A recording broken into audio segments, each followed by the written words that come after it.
You said, "Oh, I want love. I'm really ready to be in a relationship." But somewhere in the last 6 months, a good man got close and you managed to find a reason to pull back. He messaged you, "Good morning, how are you feeling?" Like thoughtful text messages every morning, and it annoyed you. He kept his word and you waited for the day he wouldn't. He asked you how your day was and you gave him the short version because giving him the longer version means letting him in, and letting him in has never gone well for you. You are not cold, you are not too independent, and you are not broken.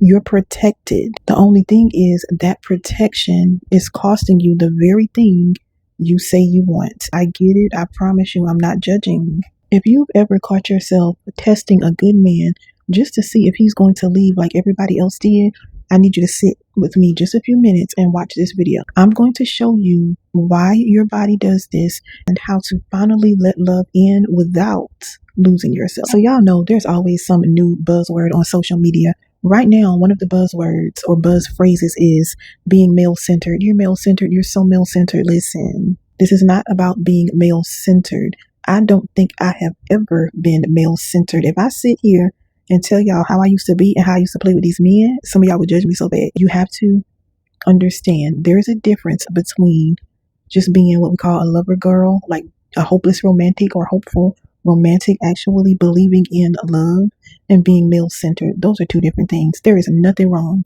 if you, because everybody doesn't want a relationship, everybody doesn't want to stand in love, we're not falling in it, okay? If you are someone who genuinely loves love, you want that for you, you want to be in love, you're like, well, I need that 90s R&B type of love, this video is for you. If you stuck on this, I don't want to hear what she's saying because she's male-centered, just click off the video, bro. There is nothing wrong with being in a relationship, wanting to love someone unconditionally and wanting to be loved unconditionally. Y'all get on my nerves. Now, let's get started. Tired of just surviving, ready to heal. Gotta take some action, do more than kneel. I kept blaming heaven. Here's the lie that you were handed and nobody ever said it out loud, so you never got a chance to argue with it, okay? The lie is this: love has to be earned and it will eventually be taken back. A lot of you learned that lesson real early. It may be a mother who was warm one day and ice cold the next. You learned to read the room before sis ever walked in it, okay? You may have had a father who was the same way or wasn't affectionate or loving at all. He just was mean all the time. Maybe it was a church that told you God was love, but the people representing him made love feel like a performance review. Don't get me started on the church I grew up in, okay? And back to the daddies, it could have been a father who left. He just straight up left you physically or emotionally, and that taught you that even the people who were supposed to stay don't, because daddy was supposed to stay. Even if your mom and dad weren't married or they couldn't make it in a relationship, what does it have to do with the children? He was still supposed to stay. So your nervous system, my bad, did something really smart. It built this rule. Consistency is suspicious. Peace is just a calm before the storm comes in. It feels too good, so I need to brace myself. Y'all, all of this was me. I was suspicious of people in general, but this video is about romantic love, so we're going to keep it there. Consistency, what you got up your sleeve. This is how I'm looking at you. If it was too much peace, something bad is going to happen. I would be like this in every situation because I was thinking every time I'm happy, something bad happens. This is literally, maybe I was manifesting it. But because you know if you think on something long enough, it's going to manifest in the natural. That's what I was thinking. If I'm happy, if I'm too excited, if I'm celebrating too long, something bad is going to come and knock me down. It happens every single time. And when things start to feel too good, I would brace. I would have to brace for what's coming. I can't celebrate too hard because I know something is coming, right? So that rule kept a lot of you safe as a child. It kept you one step ahead of disappointment. Baby, do y'all hear the thunder? I do not play with thunder and lightning. I'm going to try to speed up a little bit. It kept you safe ahead of disappointment. It made you the strong one. Girl, you're so strong. You're so independent. You don't need anybody. You've heard it and seen it on social media. A lot of women, we're strong because we had to be, not because we wanted to be. Baby, I want to be weak. The Bible says that I'm going to experience God's perfected strength in my weakness. I don't want to be strong all the time. Here's what the standard breakup advice never tells you. Just trust him. Communicate more. Stop overthinking. That advice assumes your fear is illogical. It's not illogical. It's loyal. It's loyal to a version of love that hurt you. It's trying to protect a woman who is no longer in the same house with that same mother or in that same church. Your fear isn't lying to you about the past. It's just applying it's just applying the old evidence to a new man. You have to understand, when we're talking about being afraid of real love and having issues accepting real love, everybody has a past. Everybody. There are a lot of people who were traumatized in different ways as a child, as a teenager, even as an adult, but especially in their childhood and teenage years. Whether you realize it or not, that stuff carries over into romantic relationships. I'm doing another video where I talk specifically about how I did not trust men because of my mother wounds. Whole nother video. But this is the actual root of why a lot of you can't receive good love. It was never a trust issue with this man at first.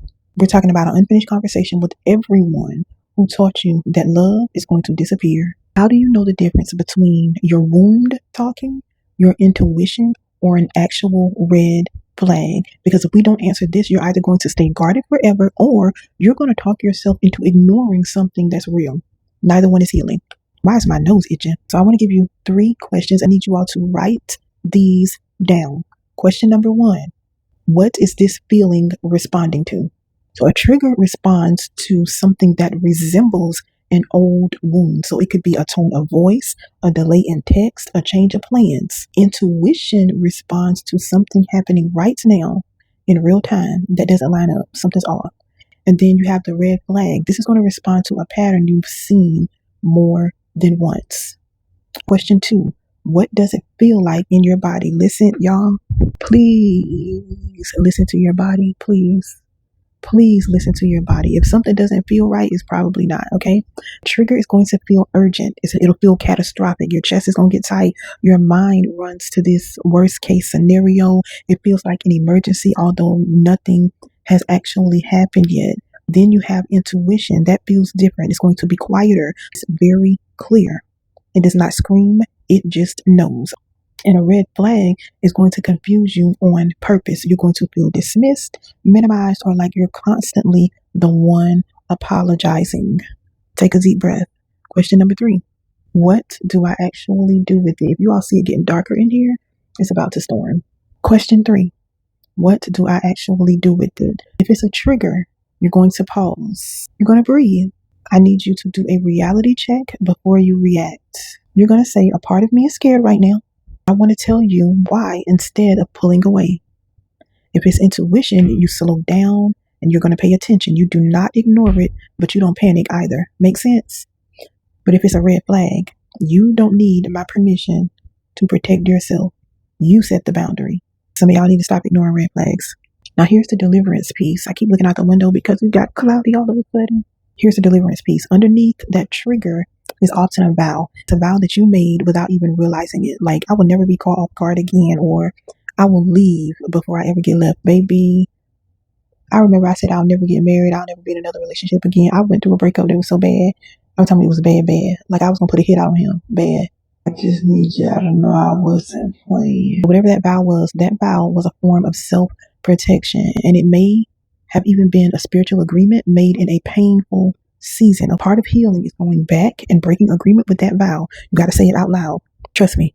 Say it out loud on purpose. It's not because the pain wasn't real. It's not because whatever happened wasn't wrong. Because that vow is now guarding a door that a safe man is standing outside of and just knocking. Knock, knock, knock. He just standing there knocking. Now, let's talk about receiving this love.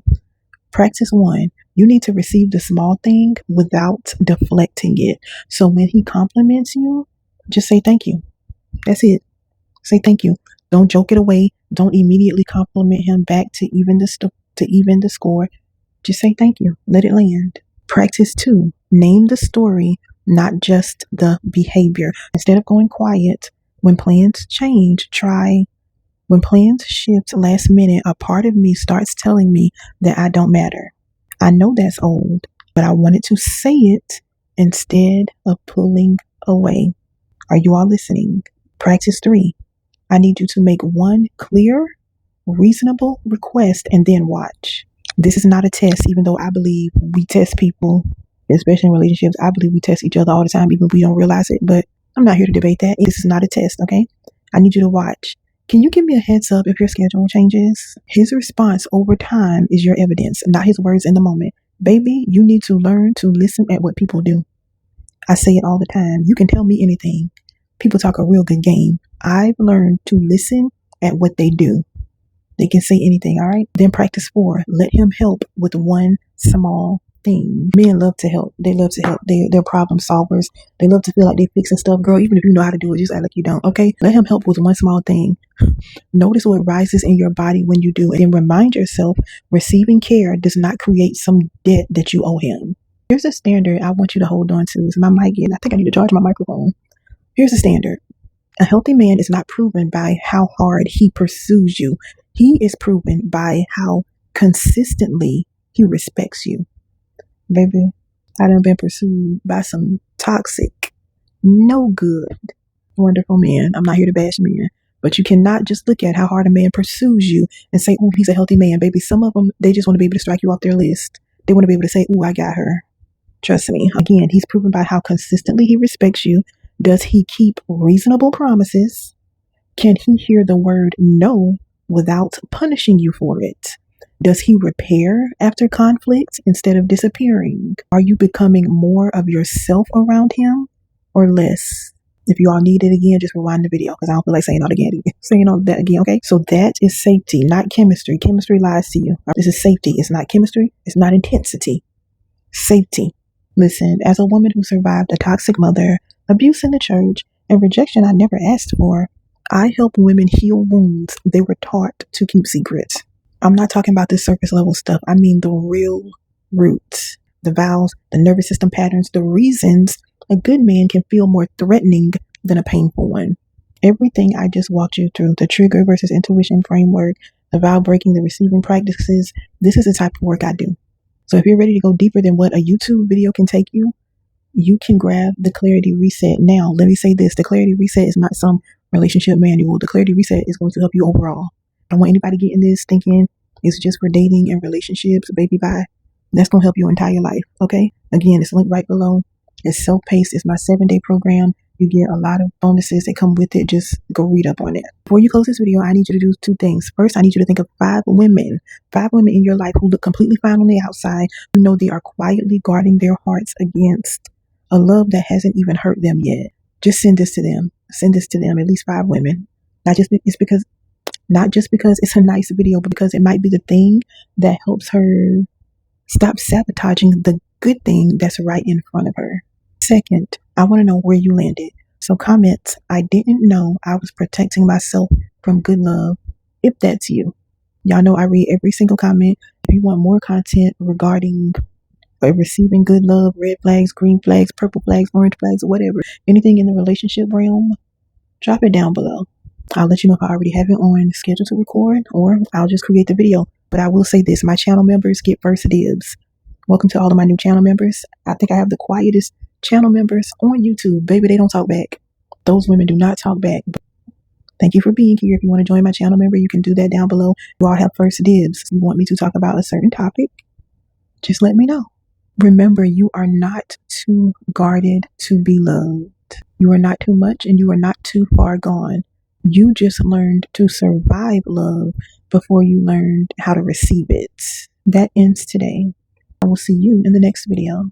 I kept blaming heaven for what still bled in me, but the bruises had a name and they came from deep. So I let it surface, I let it speak. Hands open now on my bend knees. It was never